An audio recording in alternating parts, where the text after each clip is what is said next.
السلام علیکم ورحمۃ اللہ وبرکاتہ۔ دوستو، ایک مرتبہ ایک شخص جو کہ بہت ہی عبادت گزار، سنت رسول صلی اللہ علیہ وسلم رکھنے والا، آقا دو جہاں صلی اللہ علیہ وسلم سے محبت رکھنے والا ایک شہر میں رہتا تھا کہ اچانک اس کی شادی کے پروگرام کا انعقاد کیا جانے لگا۔ تو اس کے نکاح کے لیے اس بات کو شرط رکھ دیا گیا کہ اگر یہ شخص اپنی داڑھی کٹوائے گا تو پھر ہم اس کو لڑکی دیں گے۔ اب چونکہ وہ جو شخص تھا، اس کے ابو جی اور جو لڑکی کے ابو جی تھے، وہ آپس میں بائی بائی تھی۔ تو جو لڑکی کی ماں تھی اور لڑکی تھی، ان کی یہ شرط تھی کہ اگر یہ لڑکا اپنی داڑھی کٹوائے گا تو پھر لڑکی کہہ رہی تھی میں اس سے نکاح کروں گی، وگرنہ میں اس سے نکاح نہیں کروں۔ جب وہ اپنی ضد پر اڑ گئی تو والد نے کہا کہ آج میرا بیٹا جب رات کو سوئے گا تو اس کی داڑھی میں کاٹ دوں گا، صبح کو جب یہ اٹھے گا داڑھی کاٹی ہوئی دیکھے گا تو پھر یہ جا کر اس کو مزید کٹوا دے گا۔ دوستو، جب یہ بات ہو گئی، اس شخص کو اس بات کا علم ہو گیا کہ رات کو میرے ساتھ یہ معاملہ پیش آنے والا ہے۔ ابھی رات ہوتی ہی ہے کہ وہ شخص کچھ سامان جو اس کے پاس ہوتا ہے وہ بھی گھر میں رکھتا ہے، بس اس نے جو کپڑے زیب تن کیے ہوئے ہیں وہی پہن کر گھر سے باہر نکل جاتا ہے، ایک دوسرے شہر کی طرف چلا جاتا ہے۔ اب یہاں تک بات مکمل ہو جاتی ہے، گھر سے چلا جاتا ہے،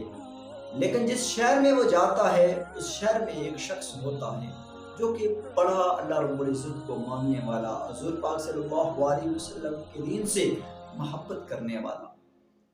وہ شخص رب کی بارگاہ میں عرض گزار ہوتا ہے، باری تعالیٰ میری ایک ہی بیٹی ہے، اے اللہ میں یہ چاہتا ہوں کہ میں جس شخص سے اپنی اس بیٹی کا نکاح کروں وہ اللہ کا نیک بندہ ہو، وہ تیرے پیارے حبیب جناب محمد صلی اللہ علیہ وسلم کی سیرت پر چلنے والا ہو۔ اے پاک پروردگار، میری یہی خواہش ہے، اے میرے رب میری اس خواہش کو پورا کر۔ دوستو، فرمایا جاتا ہے جب رات کا ویلا ہوتا ہے وہ شخص سوتا ہے، رات میں اس کو خواب میں ایک شخص ملتے ہیں اور اسے کہتے ہیں اگر تم یہ چاہتا ہے کہ تیری بیٹی کا نکاح کسی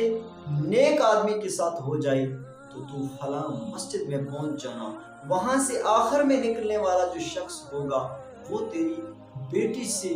نکاح کرنے کے قابل ہوگا۔ اب وہ شخص اس مسجد میں چلا جاتا ہے، نماز فجر ادا کرتا ہے، وہ دیکھتا ہے کہ لوگ باری باری نماز پڑھنے کے بعد مسجد سے جا رہے ہیں، آخر میں اس کو ایک شخص نظر آتا ہے جس کے کپڑے بھی جو ہیں وہ پھٹے ہوئے ہیں، جس کی کوئی حالت ہی نہیں ہے، لیکن ہاں وہ اللہ اللہ کر رہا ہے۔ اب وہ شخص اس کے پاس چلا جاتا ہے اور اسے جا کر سلام عرض کرتا ہے، تو اسے پھر وہ کہتا ہے آؤ آج میں تمہارے لیے دعوت کرتا ہوں، میرے گھر میں چلو۔ جب وہ اس نمازی کو مسجد سے اپنے گھر لے جاتا ہے، اس کو کھانا کھلاتا ہے، اچھے کپڑے زیب تن کرواتا ہے، پھر اس سے یہ پوچھتا ہے بھائی یہ تو بتا تو کہاں سے آیا تھا اور یہاں کیا کر رہا ہے؟ تو اس نے کہا کہ جناب میری جو داستان ہے وہ بہت لمبی ہے۔ اس نے وہ واقعہ سارا سنایا کہ اس طرح سے میرا نکاح ہو رہا تھا اور جس لڑکی سے میں نکاح کرنا چاہتا تھا اس لڑکی نے یہ شرط رکھی ہوئی تھی، لہٰذا میں اس شرط پر انکار کر گیا تو ان لوگوں نے اس طرح سے میرے لیے منصوبہ بنایا اور میں پھر گھر چھوڑ کر یہاں آ گیا، اب تب سے لے کر میں یہاں تک ہی موجود ہوں۔ تو اس شخص نے کہا اچھا یہ بات ہے،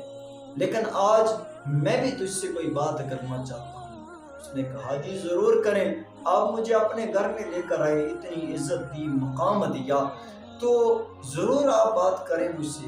تو اس نے کہا کہ میں نے اللہ تعالیٰ سے دعا کی تھی کہ باری تعالیٰ میری بیٹی کے لیے مجھے کوئی ایسا شخص ملا دے کہ جو نیک ہو، جو تیرے احکامات پر چلنے والا ہو، جو تیرے نبی کی سیرت پر چلنے والا ہو۔ تو خواب میں مجھے اس طرح سے بتایا گیا تھا کہ سب سے آخر میں نکلنے والا جو شخص ہوگا مسجد سے، وہ تیری بیٹی سے شادی کرنے کے قابل ہوگا۔ اب تو بتا، کیا تو میری بیٹی سے نکاح کرے گا؟ تو وہ شخص کہتا ہے جی میں کر لوں گا نکاح۔ اب دوستو نکاح ہو جاتا ہے، سب کچھ معاملات طے ہو جاتے ہیں۔ آخر میں وہ شخص